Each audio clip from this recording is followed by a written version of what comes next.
Thanks everybody for being here. Nice to see you all, and nice to see everybody. Nice to see everybody at home. Um, so thanks for trying this hybrid experiment. There we go. Thank you. Okay, so I'm here to talk to you today about arrangements for building infrastructure. And this is a short monograph that I've published with three of my former Bocconi doctoral students who have moved on to bigger and better things. And what I want you to think about from the outset of this project is kind of captured in that picture in one way or another. So in order to build infrastructure like the road in the picture, governments need money. And governments increasingly leverage the private sector for that money. There are lots of arguments that this is a good thing to do because it provides efficiency benefits and there's competition. What I want to suggest to you is that competition is a bit overrated. And the competition is overrated because of what we're going to call in this work partnership communities.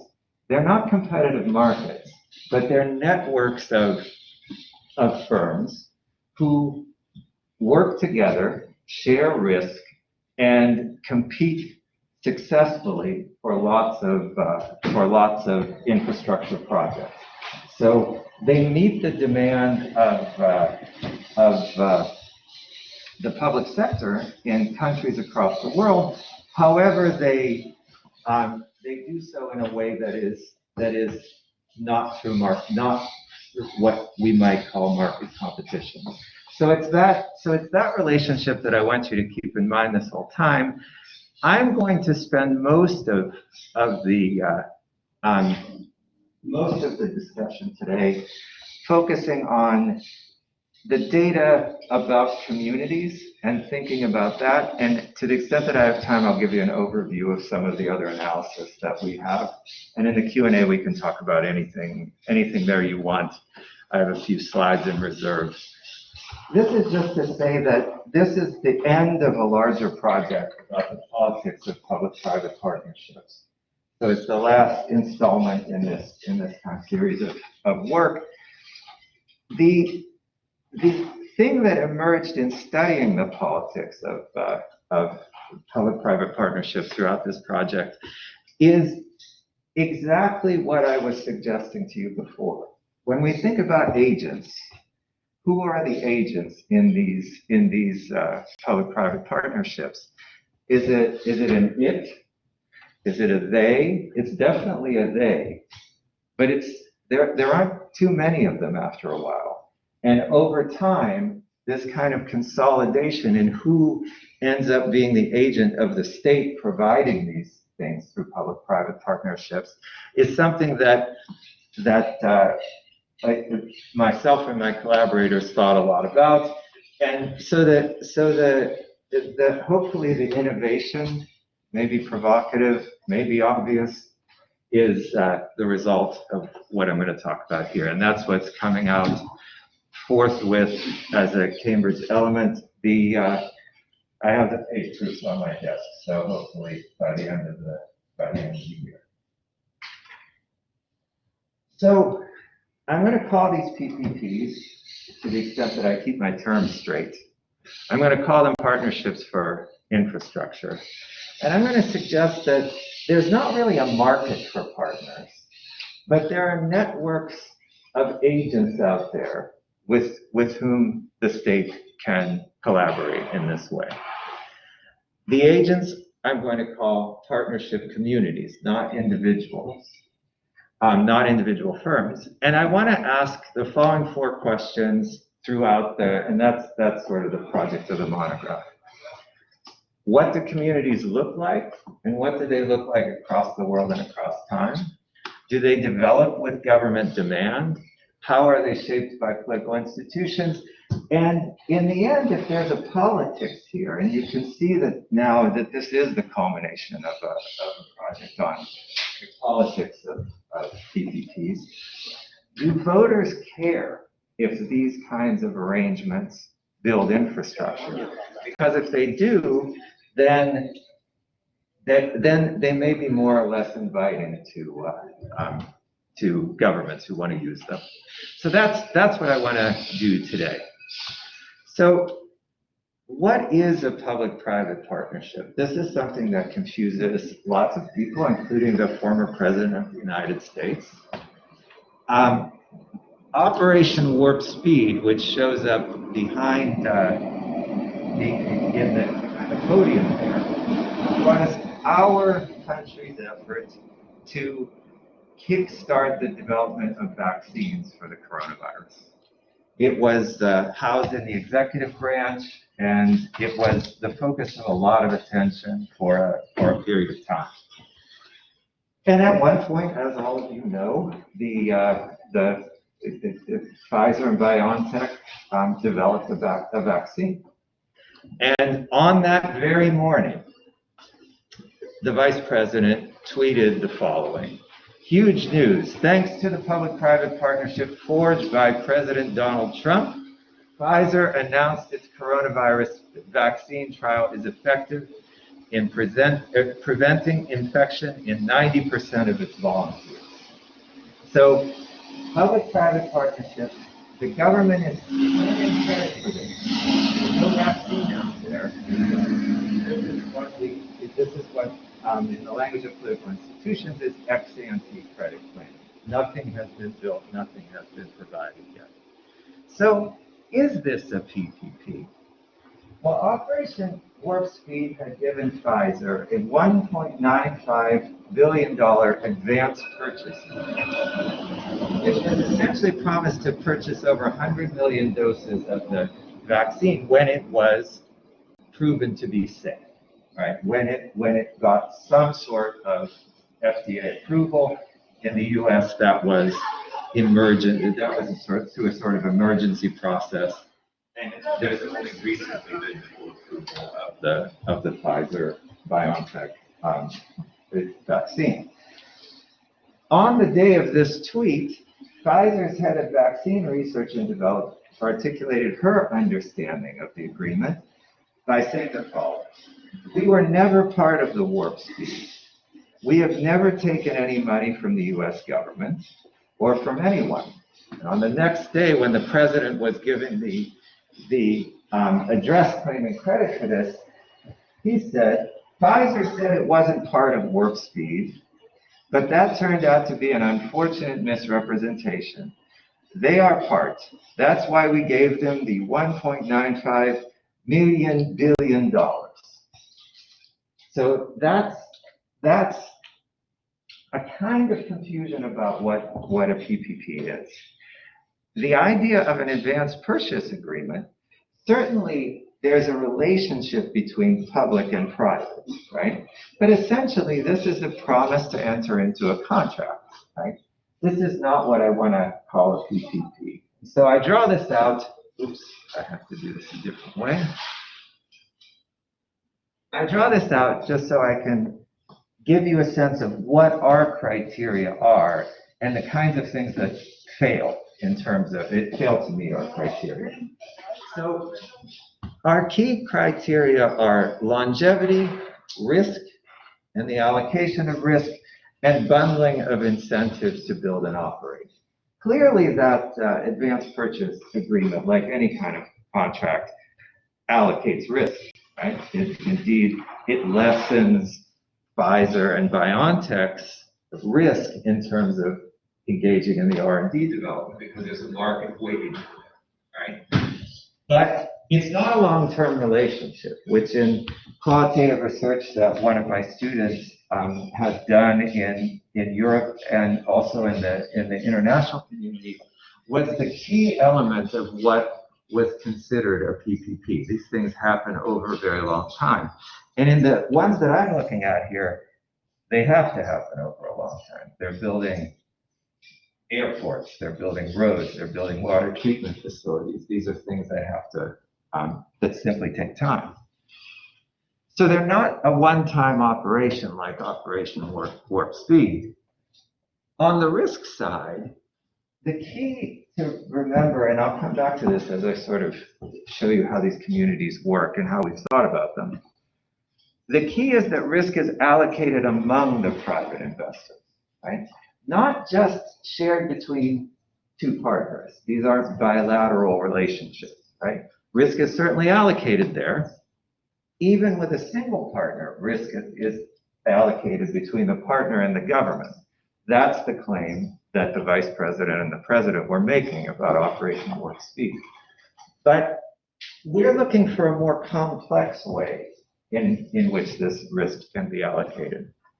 The government doesn't bear the bulk of the risk, but the agents here are a collection of firms and financiers in these partnership communities that I'm talking about throughout the presentation. They create special purpose vehicles for the management of projects on behalf of this consortia of investors. They collect up money. They have access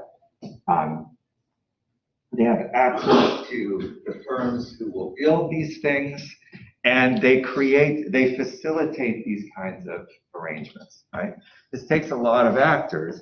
It's not simply a simple investment decision that you can make, right?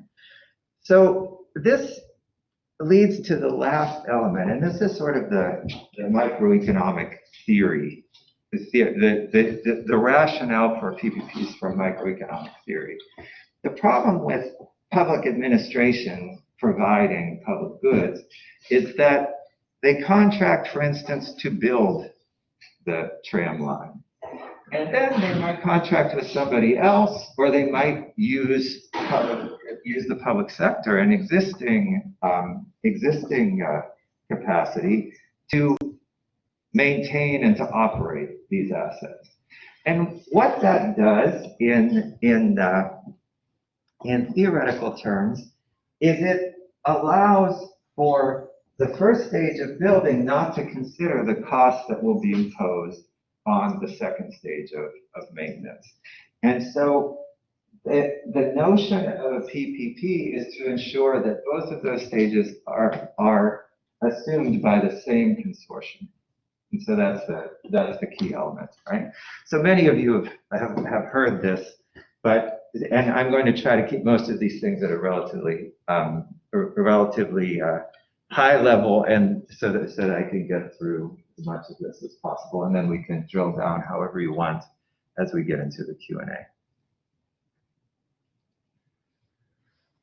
So the argument that I'm going to make, and one element of that is that it's very hot in here, so excuse me. So the argument that I'm going to make builds from a sort of a large body of work in innovation and the economics of innovation, the economics of the evolution of the firm. So this sort of world is where I'm building in the economic part of the political economy story that I'm telling here. So we begin this process with a path-breaking firm who works with government, with specialized firms. These are engineers. These are people who can actually do the stuff, and investors. They become a partnership community. Good partners among them help to accelerate projects. The acceleration of projects means they can be successful faster. And this means I'm going to have to think about a definition of quality of projects that is a function of those partners who are involved in those projects as well. So that gets us into that gets me into a problem of measuring quality. Financing a project is what begins politicians' ability to claim credit, right? The financing is in place. We're going to build this tram line. It's coming to your neighborhood. I can now, as a politician, claim credit for that. So that's a very important moment in the way that we think about the success of a project. Communities then grow. These partnership communities grow in response to government demand, but only up to a point. Because at some point they can handle these things and they consolidate. And that's where the argument that they're sort of providing a competitive marketplace starts to fade. So the question of when that happens in the evolution is going to be important.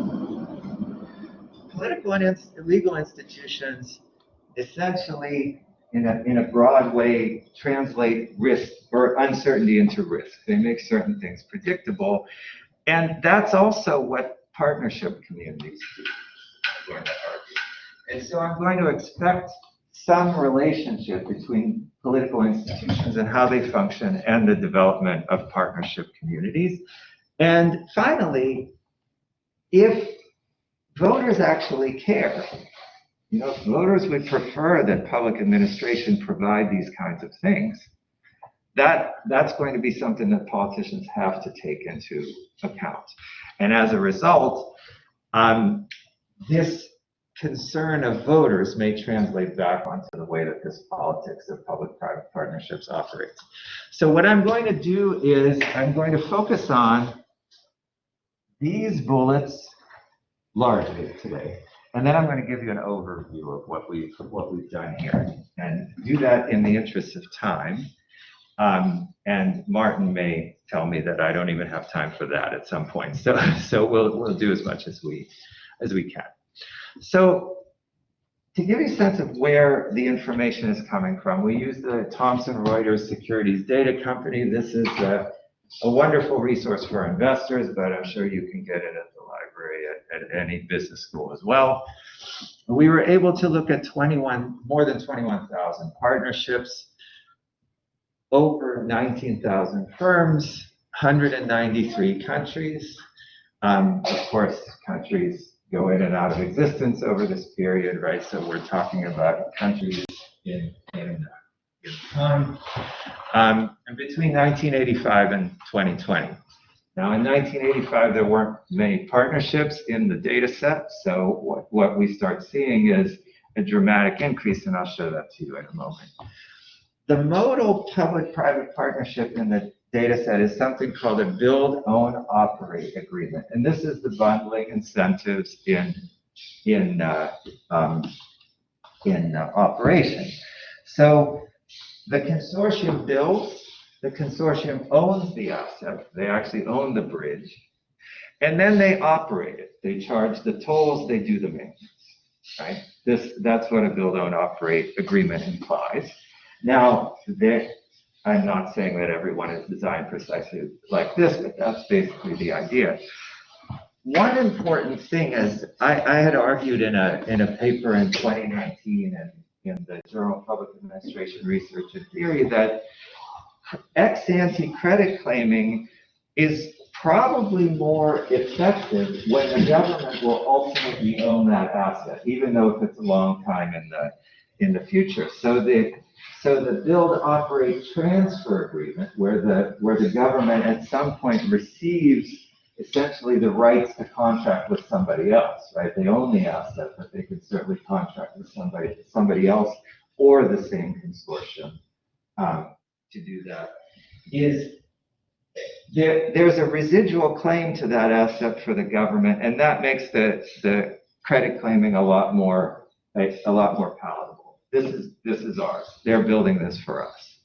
And as weak as that claim may sound, I found some reasonable evidence that this is related to some political activity that makes sense in terms of distributive politics across countries. So I just want to highlight that residual claim story, and then I'll talk about it as much as I can a little bit later. But let's dig in to these data a bit. This is what the data set looks like. So they've grown dramatically, and they're distributed pretty widely across the globe. Right, so you can look at your favorite region, and you can see that Africa lags in the number of PPPs in terms of the regions of the world. Europe has quite a lot, and the Americas have quite a lot, and Asia have quite a lot of these things. So that's one first cut at the way these things look, and you can see the growth over time. So I'm not going to assume any understanding of network theory. So some of this is going to be kind of boring, but I'll go through it very quickly. So what I want to do is try to give you a sense of how we thought of these communities and how that maps onto the concepts we're trying to do. So start by looking at the left. This is just a toy network. Each firm is represented by a node. Those nodes are connected by an edge, which is a PPP agreement, right? If you are involved in a PPP agreement with another firm, you're connected by an edge, right? And the node grows in its size with its degree, the number of edges, the number of agreements that the firm is involved with. So that's the way these things are going to look. The size of the network for us is the number of nodes, not the number of edges. So in that toy case, it's 28. Right? Now, a community is represented by these shaded areas. And you can see that there are certain things, especially if you've done any network analysis yourself, there are certain things that we did leave out that would constitute a community, depending on how you think about selection. But what we did was restrict our communities to those with 3 or more firms. Right? And the reason we did this is theoretical, we argue. So a singleton node, like this guy, is a single contract with the government. This is Pfizer and the U.S. government, right? So risk is shared. The government doesn't bear all the risk. However, it's only allocated between the government and this particular partner. Now, this community, right, which we're not calling a community, has 2 partners and the government, right? So risk is shared, but there's a bilateral agreement between the partners and how they allocate their risk. It doesn't open up the sort of complexities of the kinds of risk allocation that we're trying to think about here. So we're dropping those out as well. And what we're focusing on are all the rest, where now when you have 3 or more partners, the risk can be allocated in a more nuanced and complicated way. And this allows for the kinds of investment choices that make these PPPs popular with investors. So that's essentially the idea. And here's a real network in the United Kingdom. And this evolves from 1995 to 2010 in this picture. The Cambridge Element has some movies that you can watch where these sort of evolve, and I was going to try to show them, but I thought that was going to create enough. We have enough technological things to overcome here, so we'll do this the old-fashioned way. What you should see here is that even in the 1990s, in the heart of the New Labor era, this network and this collection of communities was extremely vibrant, right? So there are a lot of elements, and there are a number of quite large communities, right? And what we see over time is consolidation, right? One of the most consolidated networks of all the networks that we study here. So the United Kingdom is quite centralized, right? These are decisions that are being made at the central government level about building infrastructure, and there's a collection of inter-networked communities that provide the set of agents, right, for government collaboration. So this is the first real world picture of what I was suggesting in terms of this not being the kind of competitive market that the epistemic community of new public management might suggest, that it could be. And so why in the UK? Well, New Labour had a particular enthusiasm about this. And they called these PPPs privately financed initiatives, or PFIs. So in 1997, the Secretary of State for Health was Alan Milburn, the grinning guy in the middle. And Milburn, in his portfolio, was in charge of all those hospitals that had to be built and redone, right? Refreshed. And so how do you do that? Well, his representation of the government's enthusiasm for PFIs became sort of famous. When there's a limited amount of public sector capital available, he said, as there is, it's PFI or bust. And as PFI consortia start going bust, this gets trucked out. So there's been quite a lot of failures of this, including a very high profile one involving Carillion, which built a lot of these hospitals fairly recently in the UK. So you can see some of this enthusiasm that gives a bit of face validity to this consolidation. In the US, we see a vibrancy as well, but we see less consolidation. And in the US, we have federalism, we have block grant financing to states. That is the most popular way for the federal government to get states to do things. So political institutions might be telling us something about these differences. I'm not going to say that I will be able to give you wonderful results that show exactly how that works, but there is something different about these networks, and these are all elements. These are two of the very largest participants in the PPP market in our database. Okay, so that's the story.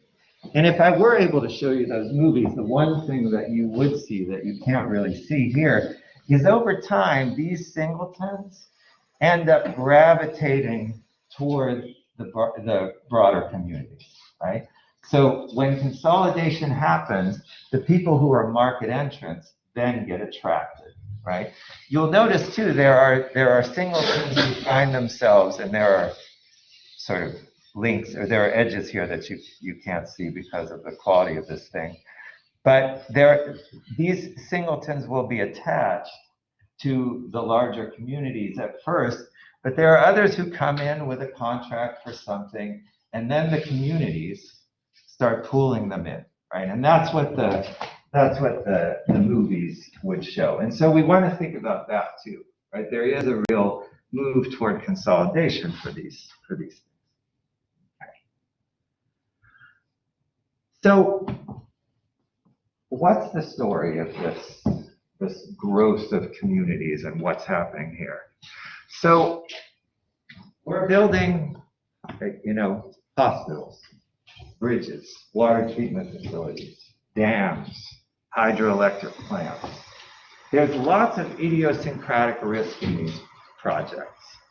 So again, drawing from this kind of economics of innovation and the evolution of the firm, risk sharing allows for innovation, we're going to argue. Routines that are developed in that innovation process can then be copied by other participants. And that allows for imitation in other communities. The communities themselves, once they develop, reduce coordination costs amongst the firms within the communities, but also vis-a-vis the government. And firms and communities then, excuse me, both grow to meet demand, but then they consolidate.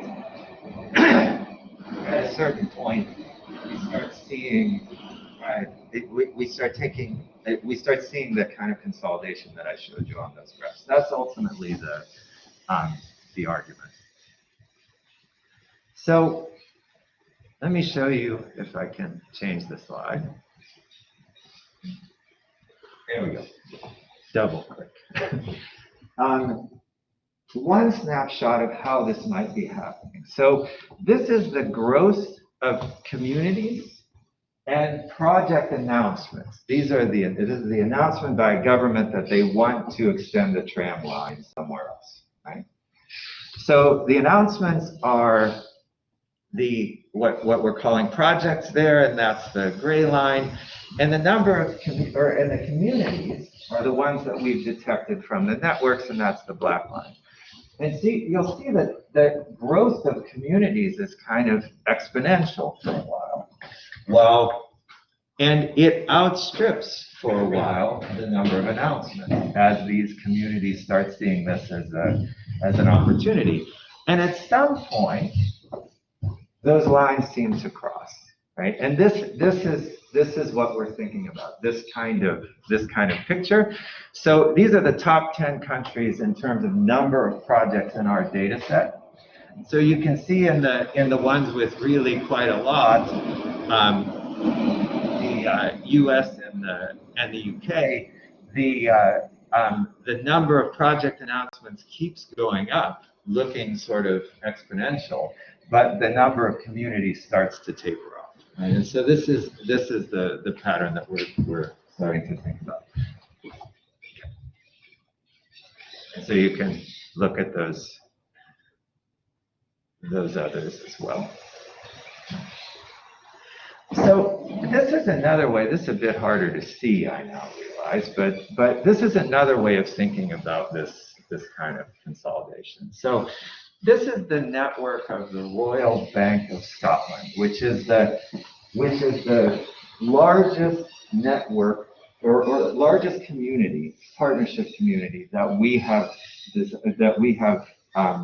found in the UK over this period of time. So this is the largest player. So we start in 1995, and we move through 2015. And I just want to tell you a few things about this. So Innisfree is not, don't think that it's a Korean cosmetics company, which evidently is a very popular thing these days. It's actually an investment operator. This from its website. Innisfree provides the principal channel for institutional investors to invest in public-private infrastructure projects, and has to date raised $2.3 billion for these purposes. 2.3 billion pounds.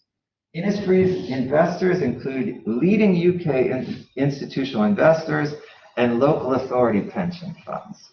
Overseas institutional investors, including those from Denmark, Sweden, the USA, and Canada, currently provide almost 30% of Innisfree's funds. So this is a domestic network with international investors. Innisfree's bringing them together. The Royal Bank of Scotland, and if you can see this, Barclays Private Equity, are financiers, right? And so they're providing capital as well. They are investors, right? And they can bring some of this money together. But early in the network, RBS is certainly not central. It's a bit of a peripheral player. It has a within community degree of 8. So that's 8 relationships that it has. And Innisfree is the thing that's sort of building this market. This is a sort of illustration of the argument that we're making about a path-breaking firm. In this case, it's a path-breaking coordinator, right? We can bring investors in to do this, right? And that's what Innisfree does. It doesn't invest itself, right? It brings in these kinds of investors. So now by 2005, the partnership community is a lot larger. And the role of RBS, again, this node is increasing in the number of, or in its degree, right? So RBS is now big and central. It now has a degree within the community of 34. And by 2015, this is the largest partnership community in the UK. It is nearly 35% of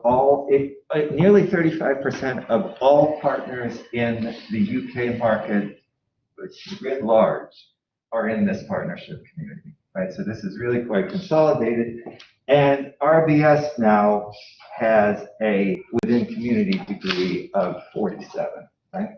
So this is another look at this kind of consolidation. So if you're the government and you're putting out you're saying we want to build something, RBS might be able to finance it. And they're not competing with a whole lot of other actors in this playing field. So that's sort of the picture I want to show you. This elasticity comes from a Poisson regression, regressing the number of communities on the number of announced projects, right? So in logs here, and you'll see it does what I was suggesting, right? It diminishes at a point. But what is that point? So the point is 55 projects, right? So the inflection point is around 55 projects. And that's not very much.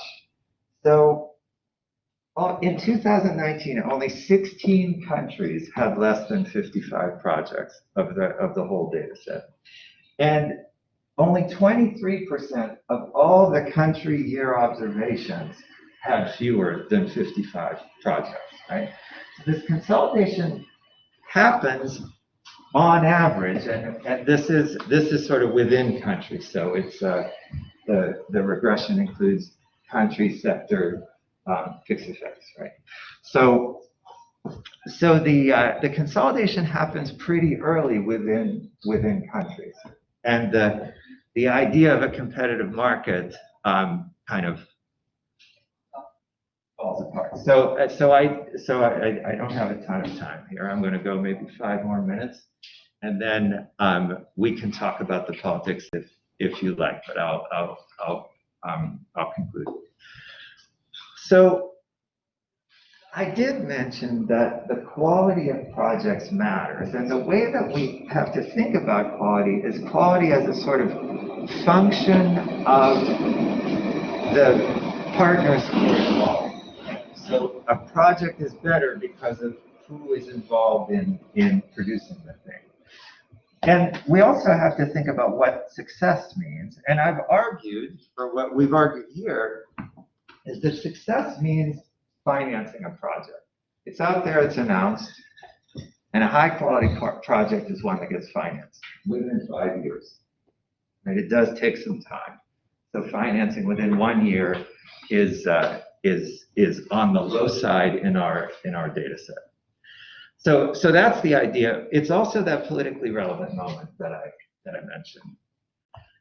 So we followed these economists of innovation, Guzman and Stern, to develop a measure by identifying some characteristics that capture the quality of a partnership, regressing a binary indicator of success, which is moving into financing within 5 years, and then the probability of financing within 5 years, given those characteristics, is our measure of project quality. So that's what we do. And I'm just going to show you the indicators of quality. They happen at the project. We measure them at the project and the partner level. So at the project level, their value, they're the number of companies on the project, and they're some notion of the project's own network, so the degree and betweenness of the partners. At the partner level, they're the number of announced and financed projects that have been sponsored by those partners, the ones that have said, yeah, we'll do that. We're in for this one. And then the partnership community measures size, degree, and also betweenness centrality, which is an indicator of the likelihood that a firm is central to a particular transaction throughout the whole community. So it's it's the likelihood that it sort of lies on the shortest path between a couple of between two nodes, right? So again, both degree and betweenness are measures of the kind of central, how central a partner is to these communities. Then a couple of indicators: at least one partner is a financial institution, and at least one partner is a publicly traded firm. So all of these significantly predict. The only thing that I'll point out is that it's the degree of all the network measures that matters, right? So that's what the stars imply. And this is what that measure looks like across the world. So one thing you can be happy about is Spain has pretty high partner quality, as you can see. Western Europe has pretty high partner quality and also a lot of projects, right? And there is a positive relationship, right? Within country positive relationship between partner quality or project quality and the number of projects that a country is engaged in, right? So quality and quantity are positively correlated, but there's also a kind of, that doesn't tell the whole story, because some countries that have very large numbers of projects, like the US and Canada, have lower partner quality, as you can see. The color gets darker, and Russia and China, lower quality still, right? So part of the question is to sort of build that up. So I went on too long, which Martin was warned that I might do. So what I can do is I can either spend a little bit of time telling you about the political side of the story, just giving you an overview, or we can go right to Q&A. I'll leave it to you. This is on time. Okay. All right, great. So I'll go and really make me move. Okay. So the basic idea of the political story is to think about the commitment value of institutions. This is something that everybody in the room knows about, so I'm not going to spend any time really talking about it. And I want to think of two types of institutions: legal institutions and political institutions. And this is an overview of what we find.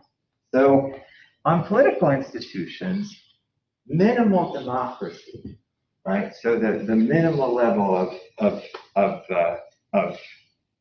polyarchy, if you will, does not influence project quality or the strength of partnership communities. And I'm defining strength in terms of those network measures that I've been talking about. So greater size, more degree centrality for the average partner, so they're tighter, like the RBS network, and greater betweenness centrality for the average partner in the community. Right? The rule of law is positively associated with project quality, but has no influence whatsoever on community strength. I wrote a paper in the American Political Science Review last year that is about the relationship between the party system and electoral accountability, and so that got me thinking about party system characteristics here. And the key to that paper was very simple. It's hard to hold a government accountable if you don't know who the opposition is, right? So more accountability is possible when a system, and we studied parliamentary systems, creates two distinct blocks so that a voter knows who is not the government, right? But on a broader level, because we're looking at a very large cross-national data set,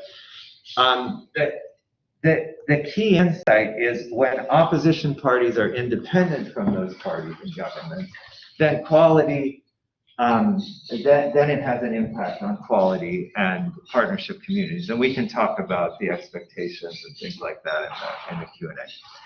But what we find is that quality is lower there. Electoral accountability is higher, more possible. Quality is lower, but communities which absorb uncertainty are stronger.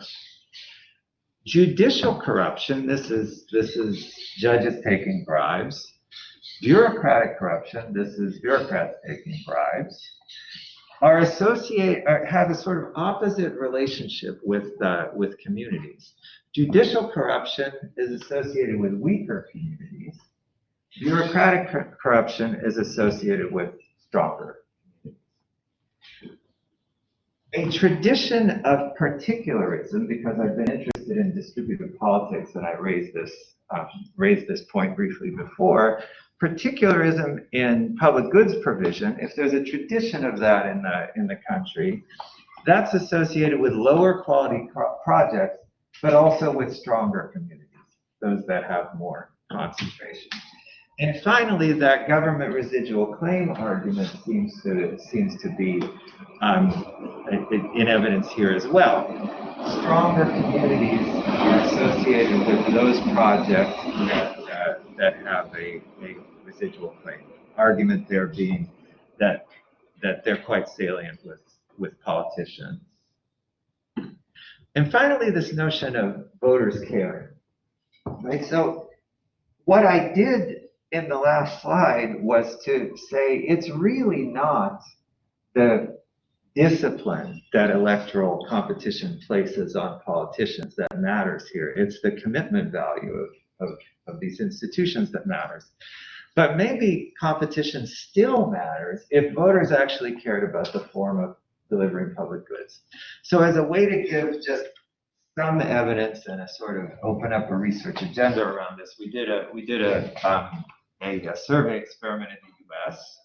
And in the US, there is this literature suggesting that when the US government is involved, people think that public services are crappy, right? So that relationship seems to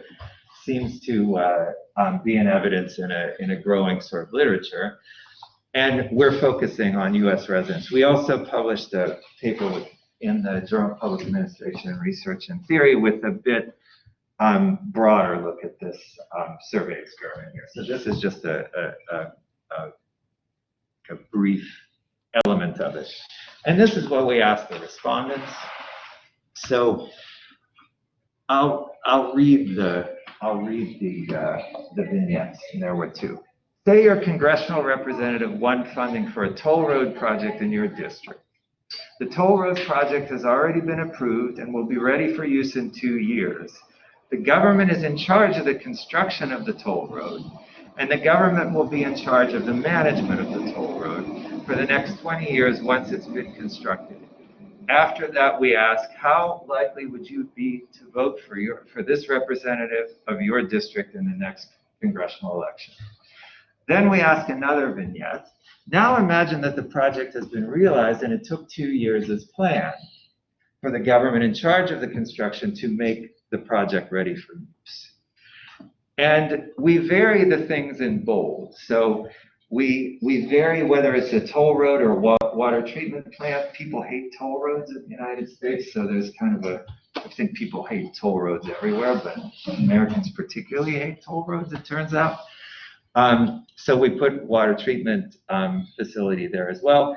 And then it's the government, it's the private, or a hybrid PPP, right? The government in collaboration with a private employer. And we vary the performance. They either hit the target of 2 years, or they're 2 years over at 4 years. And here are the results really quickly. I can't do that. I'm so tempted to do that. Okay. So what you can see is before there's any performance information, PPPs are kind of popular, right? They're statistically distinct in terms of their from the means of the others.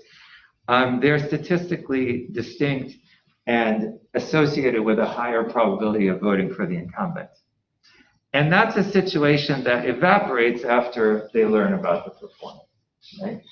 And Americans really do care, just from our evidence here, about performance. So if they hit the target, that's the overwhelming kind of thing. And this suggests that there is a way, if voters hold these kinds of attitudes, there is a way to manipulate the the way in which public goods are provided and make them happy with these kind of public-private partnerships. If that were not the case, I'd be somewhat worried about any of these credit claiming arguments. Right? So that was heartening there. So essentially, partnership communities engage in a kind of non-market competition, and they don't have the same implications as market competition would in the arguments that come from the new public management community. Political institutions, and those are both good and bad political institutions, shape both communities and the quality of projects. Voter sensitivity to the form of infrastructure delivery is manipulable by politicians, right? So this is politically important. And national communities, which I focused on, are very important, but as my story about Innisfree suggests, there's an international community, and investors invest across the world. So with apologies for taking too much time, thank you very much.